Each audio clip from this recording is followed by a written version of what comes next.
You want more clicks in your emails, then you are in the right video and you're going to want to stay till the end because we are going to talk about 4 action steps you can take to get your calls to action super clickable so your click-through rates go up and your conversions skyrocket.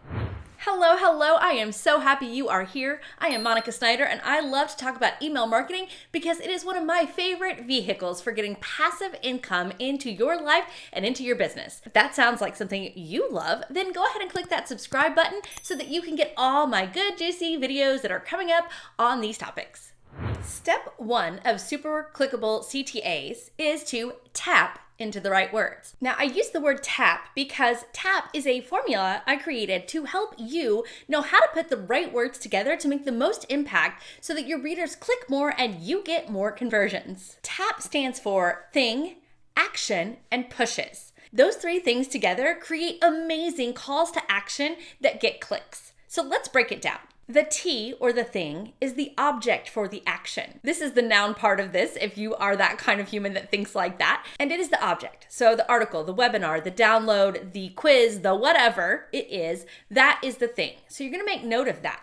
And we start with that because if we don't know that, we don't know the appropriate action verb to use. And that is the A in the TAP formula. So A stands for action. And this action is what the reader should do.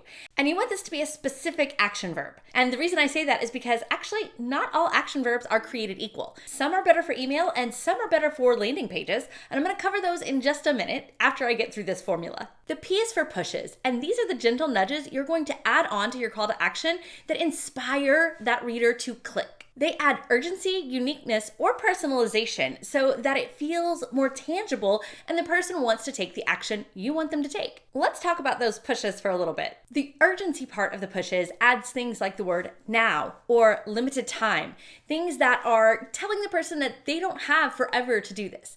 They are perfect on CTAs as long as they don't get too long, but you just want to add a couple of words to improve that urgency. Another way to add a push to your CTA is to include your uniqueness. For example, if you sell soap and it's handmade, you could put the word handmade in your call to action so that people know that it's unique right off the bat. Another great push to add to your call to action is personalization using first-person pronouns. First-person pronouns like I, we, us, my have shown to increase click-through rates by up to 90%. Yep, that's right. Switching out the word your for my could drastically change your click-through rate. So adding those little pushes are really important to your call to action. So don't forget the P part of the TAP formula.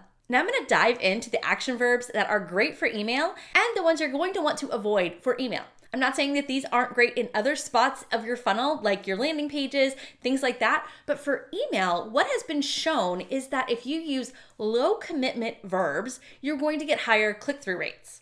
Okay, what's a low commitment verb? A low commitment verb is an action that the reader thinks is simple. So something like read now, watch now. And I like to think of them as things that take one action after the click. They have to read, they have to look, they have to see. A high commitment verb is something that takes a lot of steps to complete. Something like buy. The word buy sounds simple, but you have to take 6 to 7 steps to complete the action and get the payoff at the end of it.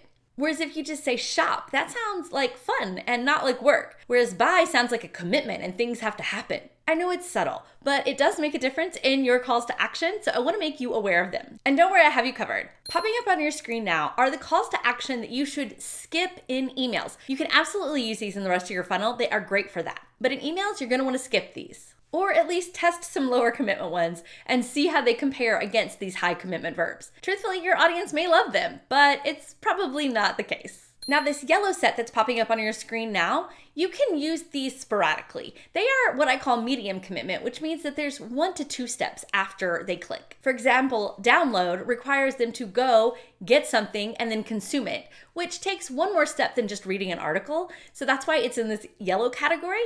You can use these, but test them against the green category that I'm going to pull up next so you can see if you can get better click-through rates with lower commitment verbs. Now this green set is the set you're gonna wanna use all the time. They are perfect for email call to actions because they are really simple and people can understand how much work they're getting into if they click your call to action. Now that you know these action verbs to use in the TAP formula, let me know in the comments that you're gonna start using this formula by writing TAP in the comments. Because when you combine a thing, an action, and some pushes, your click-through rates are gonna increase. Step 2 to creating clickable CTAs is to create standout formatting. In an email, the format of your call to action can either be text and a text link, or an image, or a button. With any of this, the key is to make that call to action stand out using contrast and white space. White space is pretty straightforward, so I'm gonna cover it first, and that is literally the space around the call to action. Now, if you're using a text link, you can call it out if it's the only thing. You can just put it in a new paragraph, put a couple of spaces above and below it, and you are good to go. Your text links can also just be in the paragraph if that makes sense. And then for buttons to add white space, you're gonna just leave some room above and below that button and make sure not to have anything on the sides. Now let's talk about contrast. Contrast is used to make things stand out against the things around them. And with text, it is always the color. So if your text is black, make your link something that stands out, but is still very readable. In my emails, my text links are hot pink because that really stands out. That may or may not be a color you want to use, but choose a color that stands out. Don't just make your text black. This is why Google links are all blue. That color is very readable, but still stands out against the white background and against the other black text around it. For buttons, it's even more important to add that high contrast because you want it to look like a button. And you're gonna do that with a dark background and light text or a light background and dark text. Another thing that you could do to add contrast to your text links or your buttons is to add arrows. And I know this sounds simple, but adding arrows is a big deal. A diamond company tested this and they found a 26% increase in click-through rate when they added an arrow onto their call to action buttons. So you can add a call to action arrow at the end of your text. To add an arrow, you can simply just use the greater than symbol that is on your keyboard, or you can actually use an emoji or a graphic. Let me know if you are already using arrows or plan to by hitting that like button so I know. Now, the last way to create contrast that is absolutely fun is to use animated GIF buttons. Unless, of course, you say GIF, in which case we can still be friends. An animated GIF button stands out, which creates that contrast from the rest of the email. It's really fun to use and can definitely increase your click-through rates. To help you with these, I have created a set of templates that you can get. They are Canva-based, so you can change the text, but they are animated for you so that you can use them to create your own animated GIFs. Head to birdsong.co/CTA to get them, and I'll put that link below in the description. The third thing to consider to increasing your click-through rates with your calls to action is the quantity of the calls to action. According to WordStream, they found that one single call to action button increased click-through rate by 371% and revenue by 1,617%.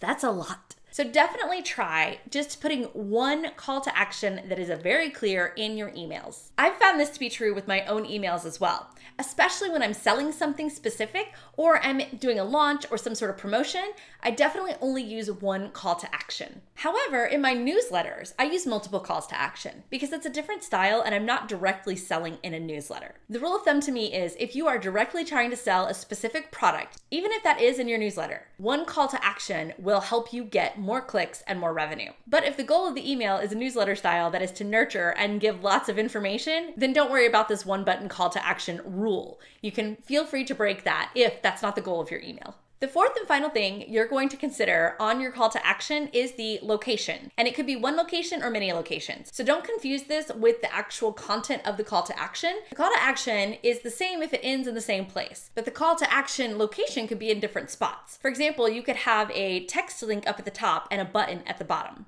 It's been found that people read their emails in a U shape. So looking at the top left is the highest, most looked at thing, and then it goes down, and then it goes up to the right. So if you have a call to action button on the right, it may get missed, or it may be the last thing that's looked at.